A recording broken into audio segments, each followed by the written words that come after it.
Jeg hedder Louise Pirelle Mikkelsen. Og jeg heter Silje Erøy Solien. Og vi vil læse op af Elefantens Rejse. Som også heter Elefantens Rejse. Og jeg starter på side 92. Og så overtager Silje bagefter.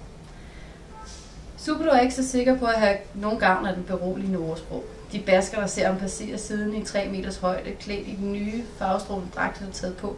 Ikke af forfængelighed, men for at gøre sit land, det land han kommer fra, ære, men sikkert, at her kom et væsen udstødet med usædvanlige kræfter, men realiteten var, at den stakkels inder rystede ved tanken om den nære fremtid.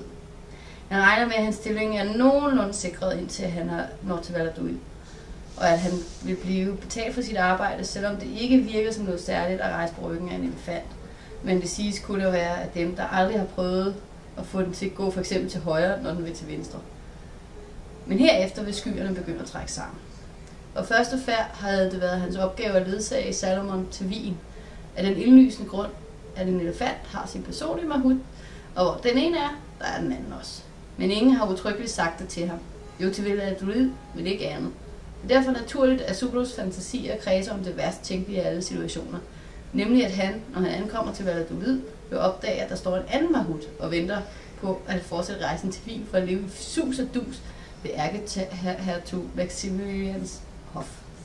Men stikk i strid med hva man skulle tro, siden vi var vant til å plassere lave materielle interesser over de ekte åndelige verdier, var det ikke mat og drikke og en seng å sove i hver dag som fikk Subro til å sukke, men en plutselig åpenbaring om, siden den var en åpenbaring, umulig kunne være plutselig i streng forstand, for de latente tilstandene teller også, og det at han elsket dette dyret og ikke ville skilles fra det.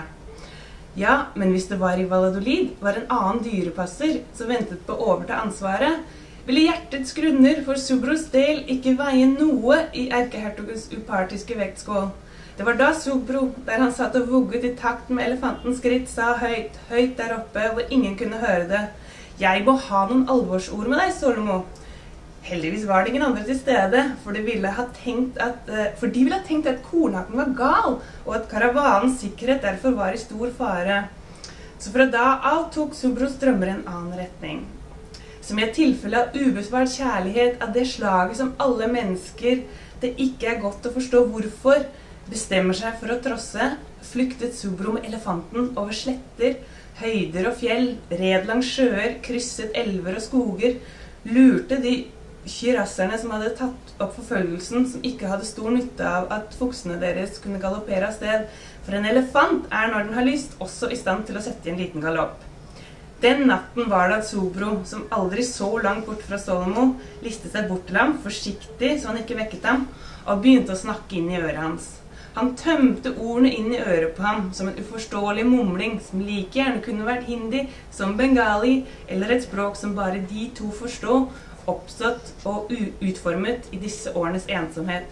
For ensomhet, det var det selv når den ble forstyrret av de små vinene fra tertefine adelsmenn ved hoff i Lisboa, eller gapskratten fra godtfolk i byen og omveien, eller før den tid den lange ferden ombord i båten som brakte dem til Portugal, og sjømennenes erting.